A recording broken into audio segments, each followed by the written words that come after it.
Եթե ուզում ենք իրական դաշնակիցներ եւ ոչ ընդամենը հովանավորողներ եւ տերեր, եթե ուզում ենք իրական խաղաղություն եւ ոչ ընդամենը խաղաղության պատրանք, եթե ուզում ենք արժանապատիվ հայկական ապագա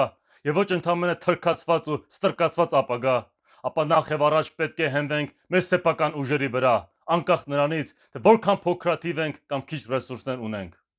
Պատմությունը բազմիցս ցույց է տվել, որ փոքրամասնությունը եթե միավորված, կազմակերպված, նվիրված եւ հաստատակամ լինի, կհաղթի նյութապես ու մարդականակով իրեն գերազանցող ուժերին։ Պատմությունը մեզ ստիպելու է վճռական պայքար մղել։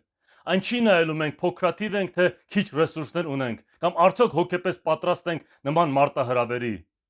Պատերազմը գալու է մեր դուռը, եւ մենք ուզենք թե չուզենք, պետք է պատրաստ լինենք։ Մեր թշնամիները ուզում են, որ մենք ունենանք ստրկամիտ ու պարտվողական մտածելակերպ, քանի որ նրանք ուզում են հային հնազանդ, պառակված ու ստորացված տեսնել, սակայն դա երկար չի տևելու։ Մեր շարժումը կարտանցնի հայի մարտական ու պայքարի ոգին, մեր ազգի մեջ արմատավորելով այն պարզ ճշմարտությունը, որ միայն մեր բազկի ուժով կա հաղթանակ, եւ առանց հաղթանակի չկա փրկություն ու խաղաղություն։ Միայն այդ հաղթական մտածելակերպի շուրջ մենք կարող ենք ազգովի համախմբել եւ կրկին անգամ ուժի գործոնի վերածվել, դառնալ մեր թշնամիների ան ու սարսափը։